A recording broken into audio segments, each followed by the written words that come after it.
자, 오늘 하나님 말씀 사도행전 2장 37절부터 42절 말씀입니다. 사도행전 2장 37절부터 42절까지 우리 한 절씩 교독하겠습니다. 저희가 이 말을 듣고 마음에 찔려 베드로와 다른 사도들에게 물어가로되 형제들아 우리가 어찌할꼬 하거늘 베드로가 가로되 너희가 회개하여 각각 예수 그리스도 이름으로 세례를 받고 제 사함을 얻으라. 그리하면 성령을 선물로 받으리니 이 약속은 너희와 너희 자녀와 모든 먼데 사람 곧 주 우리 하나님이 얼마든지 부르시는 자들에게 하신 것이라 하고 또 여러 말로 확증하여 권하여 가로되 너희가 이 패역한 세대에서 구원을 받으라니. 그 말을 받는 사람들은 세례를 받음에 이날의 제자의 수가 3천이나 더하더라. 저희가 사도의 가르침을 받아 서로 교제하며 떡을 떼며 기도하기를 전혀 힘쓰니라. 아멘. 기도하겠습니다. 아버지 하나님 감사합니다. 오늘 참으로 복된 날 주님 전에 부르셔서 신령과 진정을 예배드릴 수 있게 하시니 감사합니다. 우리의 마음의 중심을 주님께 올려드립니다. 우리 예배를 흠양하시고 마음껏 축복하옵소서. 감사하옵고 예수의 이름으로 기도합니다. 아멘. 사도행전 2장 14절부터 36절까지는 베드로의 첫 번째 설교였습니다. 그리고 오늘 우리가 함께 지금 교독한 본문은 그 설교 말씀을 듣고 백성들이 어떻게 반응했는가 하는 내용입니다.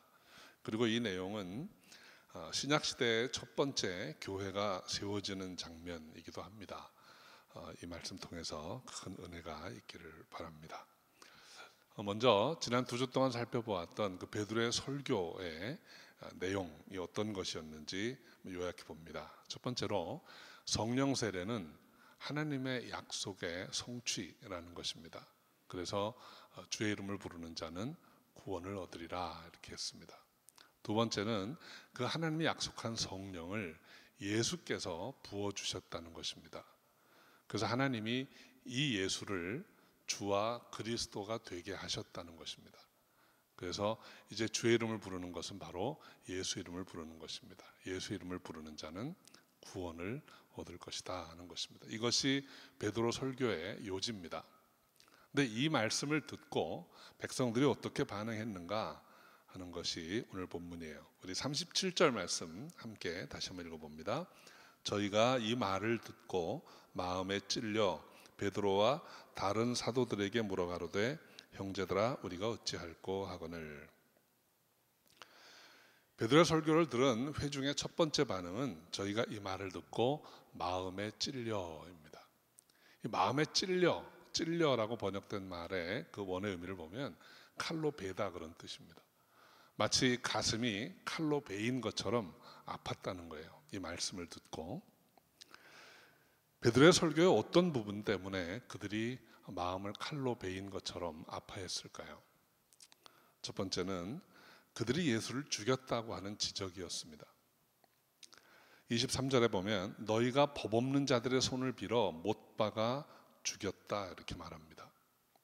또 36절에 보면 이스라엘 온 집이 정령 알지니 너희가 십자가에 못 박은 이 예수라고 했습니다. 하나님이 보내셔서 하나님의 큰 일을 증거하신 분, 하나님이 약속하신 성령을 부어주신 분, 그런 예수를 이들이 십자가에 못 박아 죽였다는 것입니다. 하나님이 주와 그리스도가 되게 하신 분을 이 이스라엘 백성들이 십자가에 못 박아 죽였다는 것입니다. 이 말씀 때문에 그들은 가슴에 칼로 베인 것처럼 아픔이 있었다고 했습니다. 두 번째로 그들이 마음에 찔렸던 것은 하나님이 약속하시고 예수께서 부어주신 성령의 세례받는 모습을 보면서 조롱했다는 것입니다. 이들이 대낮부터 아침부터 술 먹고 취하였다라고 조롱했던 것입니다.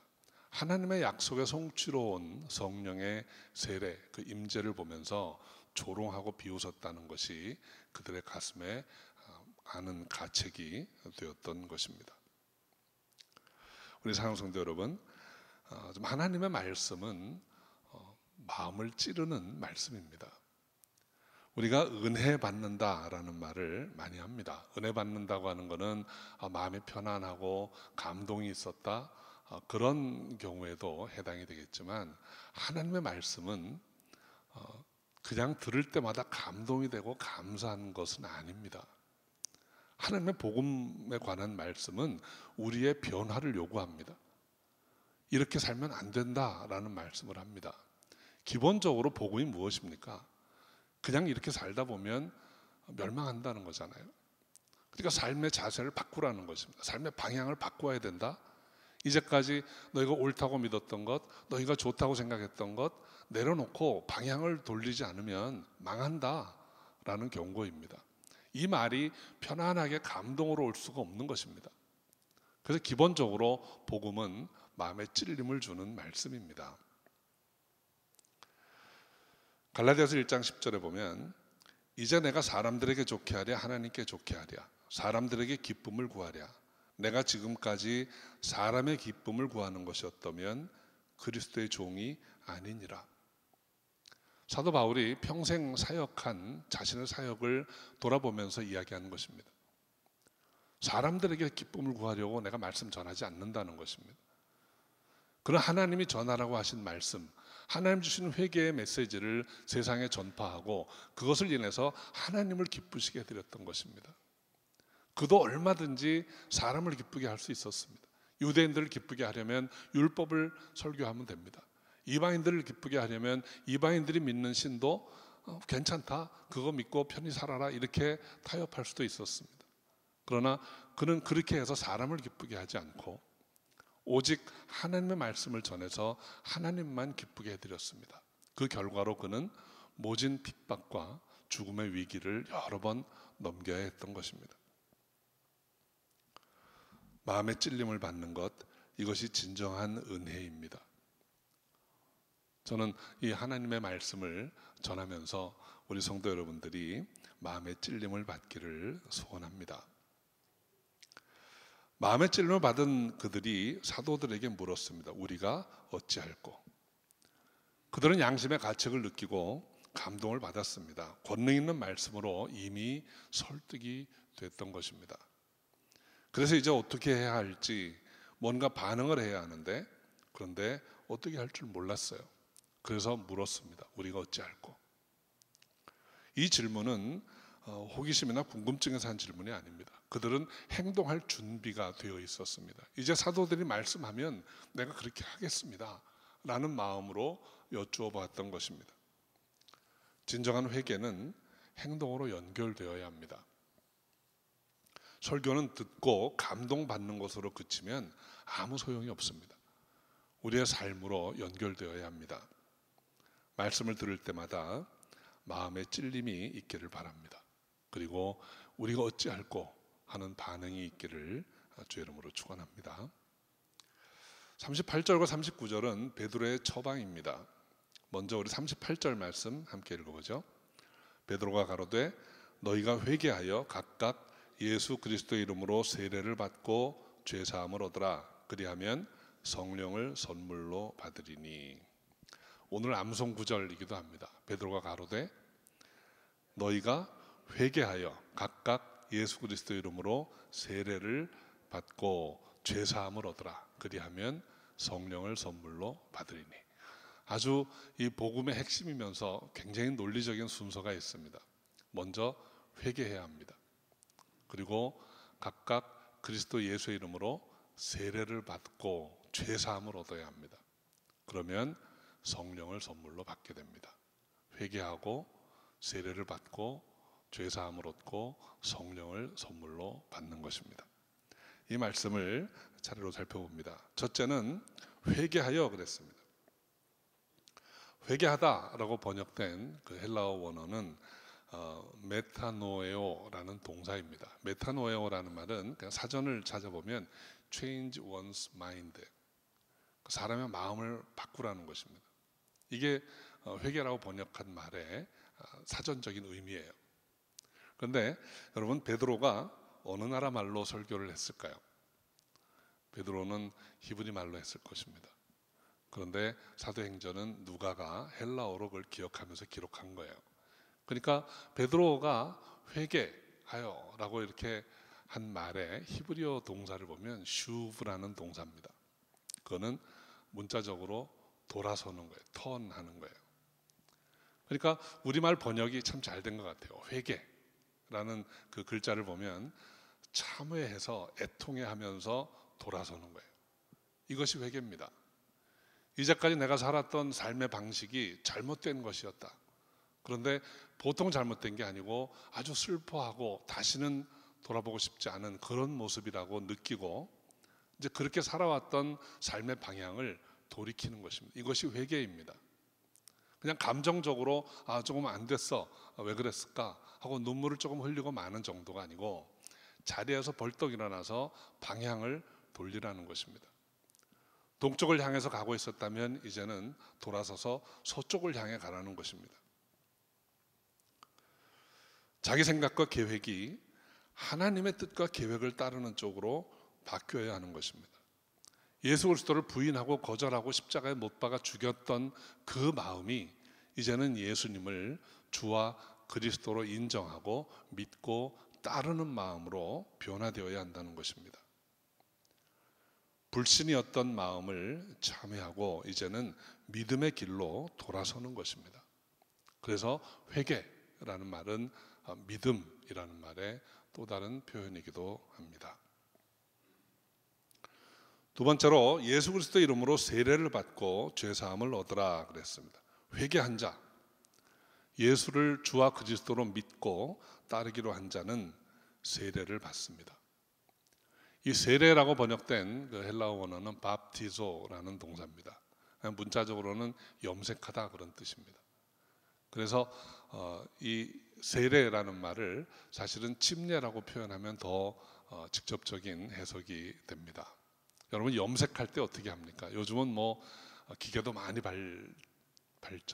발달해가지고 여러 가지 방법이 있지만 가장 원리로 말씀드리자면 염색할 옷감을 물감 속에 집어넣는 거예요.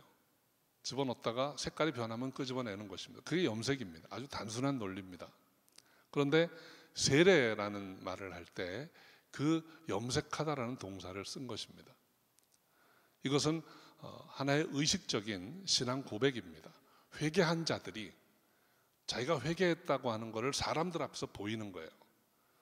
내가 물에 들어가기 전에는 이런 사람이었는데, 예수를 믿지 않는, 예수를 부인하고 십자가에 못 박은 사람이었는데 물에 들어갔다가 죽은 후에 다시 물 밖으로 나올 때는 이제는 믿는 자로 나왔습니다 라는 고백입니다. 이게 회개입니다. 회개하고 세례를 받는 자의 모습입니다. 또 세례를 받는 것의 또 다른 하나의 상징은 내가 물에 들어가기 전에는 죄와 허물이 많은 더러운 인생이었습니다. 그런데 이제는 물로 씻고 정결한 자가 되어서 나왔습니다. 이제는 내가 정결하게 살겠습니다. 내가 거룩한 삶, 구별된 삶을 살겠습니다 라는 신앙 고백입니다. 그래서 늘 회개가 세례보다 먼저입니다. 그리고 세례는 바로 세례 요한이 말씀했던 것처럼 물과 성령으로 세례를 받는 것입니다. 그래서 이 세례를 받은 자는 이제 죄사함에 대한 공식적인 인정을 받는 거예요. 그래서 회개하고 세례를 받은 자, 그리스도 이름으로 세례를 받은 자는 죄사함을 얻게 될 것이다 라고 말씀합니다. 그리고 세 번째로 그리하면 성령을 선물로 받으리니 그랬습니다. 회개해서 각각 예수 그리스도 이름으로 세례를 받고 죄사함을 얻은 자에게는 성령이 임하십니다. 성령은 하나님의 영입니다. 그리스도의 영입니다. 죄인에게는 임하실 수가 없습니다. 우리가 회개해서 죄를 씻은 자에게 성령이 임재하시는 것입니다. 이것이 복음입니다. 복음의 핵심입니다. 우리가 회개해서 예수 그리스도 이름으로 세례를 받고 죄사함을 얻으면 성령을 선물로 받게 된다라는 것입니다. 이것이 복음이고 이것이 하나님의 약속입니다. 이 복음의 효력은 우리가 회개해서 세례받고 죄사함을 얻은 자로서 성령 세례를 받은 때로부터 하나님 나라에 들어가서 영원한 영생을 누리는 그때까지 지속되어지는 것입니다. 39절에 보면 이 약속은 너희와 너희 자녀와 모든 먼 데 사람 곧 우리 주 하나님이 얼마든지 부르시는 자에게 하신 것이라 그랬어요. 이 복음은 모든 사람을 초청합니다. 지금 성전 앞에서 베드로의 설교를 듣고 있는 이스라엘 사람들, 그들 중에는 천하 각국에서 모여든 디아스포라들이 있습니다. 그런데 그들뿐만이 아니고 하나님이 부르신 자라면 얼마든지 나라와 족속과 방언을 가리지 않고 모두에게 이 약속의 초청이 제시된다는 것입니다. 그래서 이제 누구라도 이 말씀을 듣고 마음의 찔림을 얻으면, 그래서 회개하고 그리스도 이름으로 세례를 받고 죄사함을 얻으면, 성령의 임재를 체험하면 구원받는 자로 살아가게 된다는 것이죠. 40절 말씀 같이 한번 읽어봅니다. 또 여러 말로 확증하며 권하여 가로되 너희가 이 패역한 세대에서 구원을 받으라 하니, 여러 말로 확증하며 권하여 가로되 그랬습니다. 여러 말로 확증하며 권하였다고 했습니다. 이 베드로의 놀라운 설교를 한번 듣고 어떤 이들은 마음의 찔림을 얻고 우리가 어찌할꼬 했습니다. 그래서 베드로가 답을 주었습니다. 회개하라, 세례를 받으라, 죄사함 얻고 성령을 받게 될 것이다. 그런데 사람들이 못 알아듣는 거죠. 그러니까 여러 말로 확증하면서 거듭 말했다는 것입니다. 그런데 이 본문에 보면 여러 말로 확증하며 권하여 가로되, 이 권하다라는 말의 그 문법적인 그 시제를 보면 진행형이에요. 현재 진행형이에요. 계속해서 권하고 또 권하였다는 것입니다. 여러분, 언제까지 권해야 됩니까? 들은 자들이 회개하고 세례를 받고 주님께로 돌아올 때까지 권해야 합니다.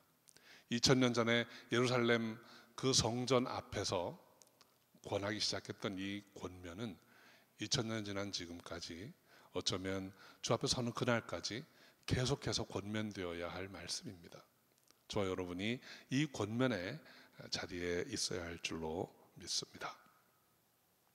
그들이 권면한 내용이 무엇입니까? 너희가 이 패역한 세대에서 구원을 받으라.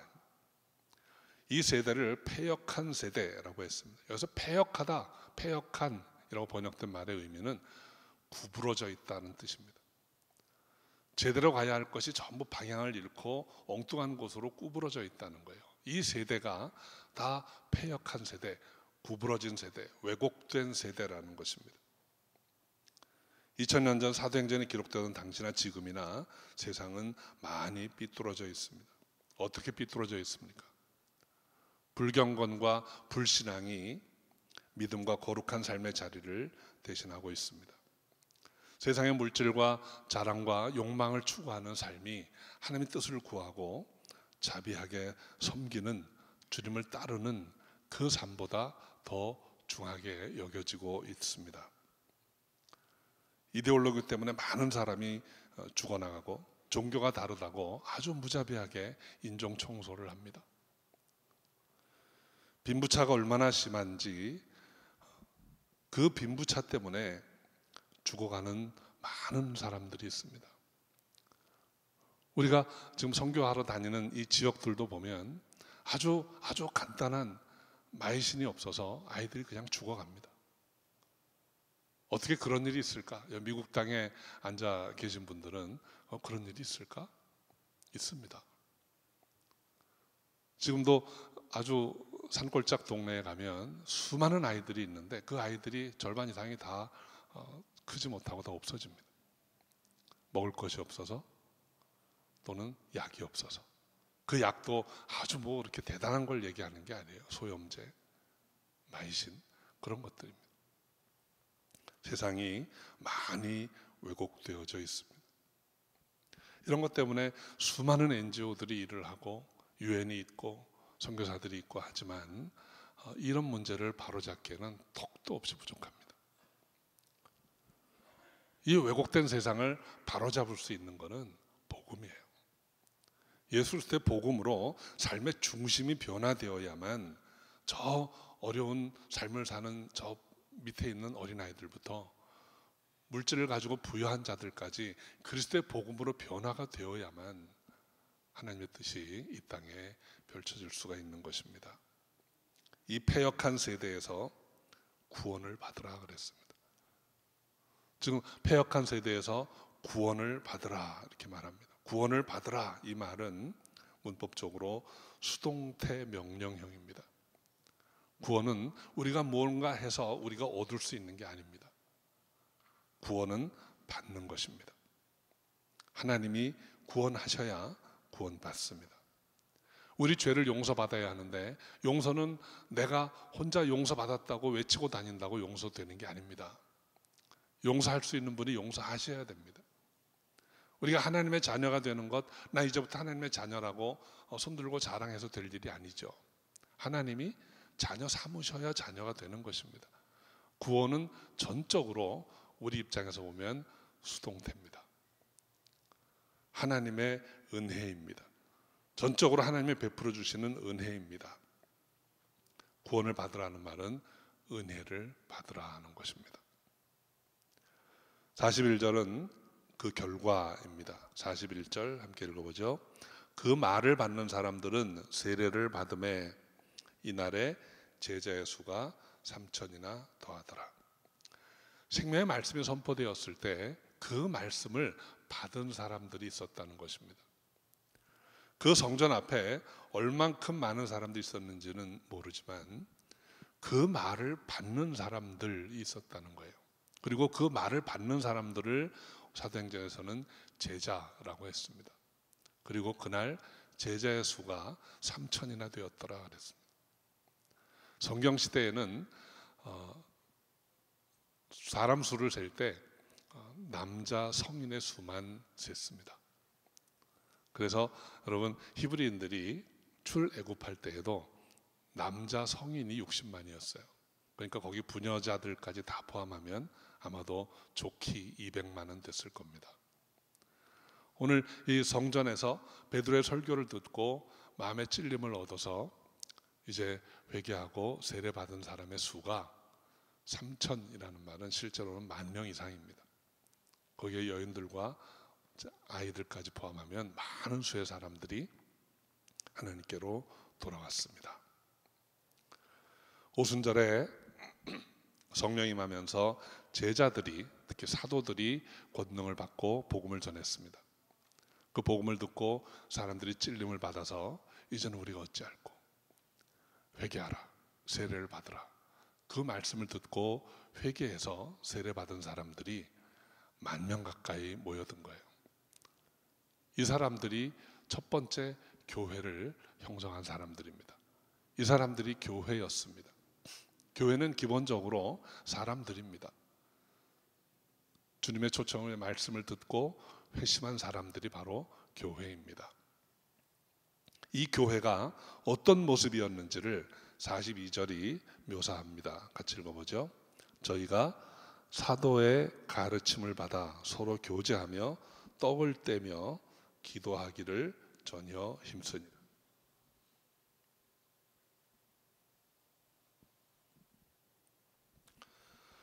회개하고 예수 이름으로 세례받은 제자들이 모인 교회에 꼭 있어야 하는 일을 42절은 4가지로 얘기합니다. 첫째는 사도의 가르침입니다. 이제 회개하고 교회로 모인 이들이 어떻게 살아야 할 것인가? 이것이 바로 사도의 가르침입니다. 그리고 이 사도의 가르침은 오늘날 이제 성경으로 우리에게 남아 있습니다. 교회는 첫째로 사도의 가르침이 있어야 합니다. 오늘 현대적으로 표현하면 교회는 말씀이 가르쳐지는 곳이어야 하는 것입니다. 두 번째는 성도의 교제입니다. 성도들이 모여서 서로 사랑하고 섬기는 친구가 되어주는 것입니다.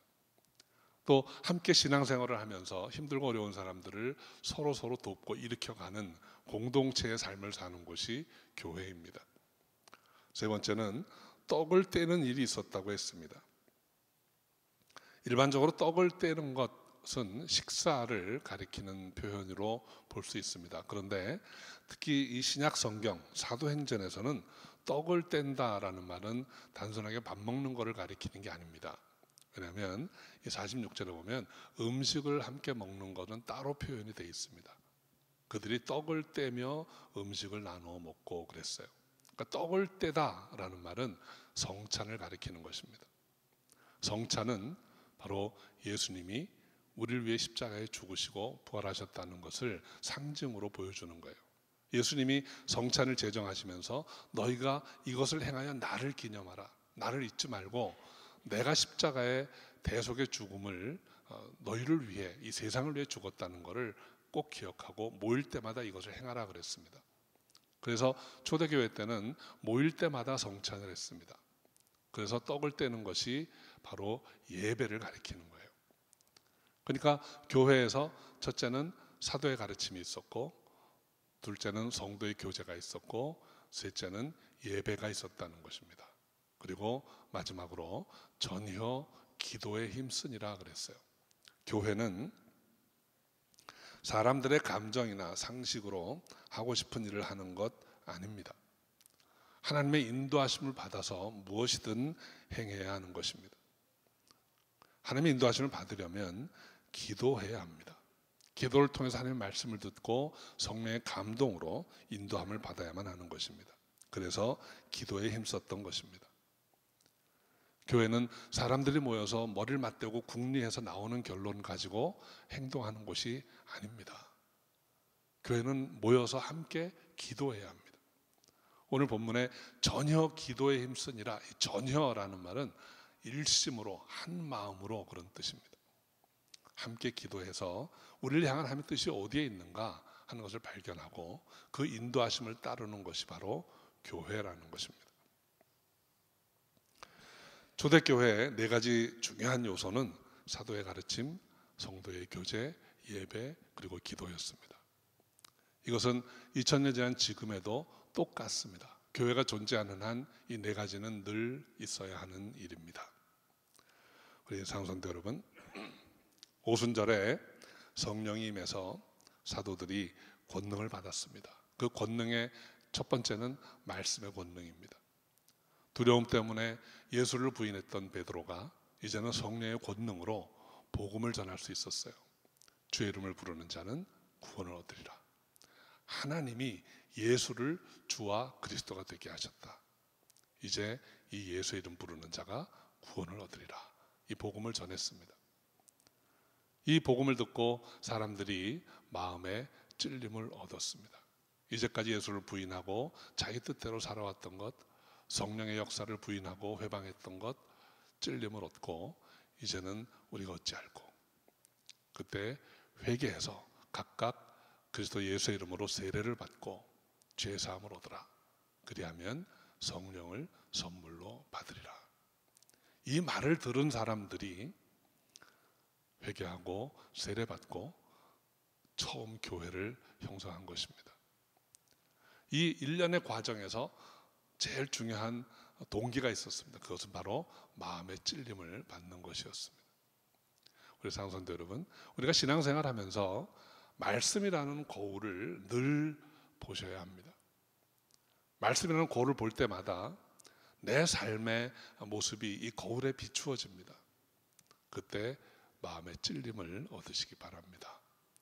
우리 신앙생활이 실패하고 혹은 신앙생활 하다가 넘어지고 하는 많은 것들은 마음이 둔해질 때입니다. 마음이 두꺼워질 때입니다. 성경을 읽어도 찔림을 받지 않고 이만하면 됐지 하고 살아갈 때가 아주 위험할 때입니다. 늘 예민한 마음으로 성경을 대할 때, 말씀을 들을 때마다 찔림 받는 저 여러분 되시길 바랍니다. 그래서 이제는 우리가 어찌할꼬? 성경에서 답을 찾고 그 성경에서 말씀하시는 그 답을 가지고 변화된 삶, 거룩한 삶, 섬기는 삶을 통해서 하나님을 기쁘시게 해드리는 저 여러분 되시기를 주의 이름으로 축원합니다. 네, 기도하겠습니다. 아버지 하나님, 너희가 각각 회개하여 예수 그리스도 이름으로 세례를 받고 죄 사함을 얻으라. 그리하면 성령을 선물로 받으리니. 우리가 이 말씀을 늘 기억하고 성경을 읽을 때마다 대할 때마다 마음의 찔림을 얻는 우리가 되기를 소원합니다. 그래야 해서 하나님의 인도하심을 받고 하나님께 더 가까이 나아가 섬기는 저희가 되게 하여 주옵소서. 주님 함께 하신 줄 믿사옵고 예수의 이름으로 기도합니다. 아멘.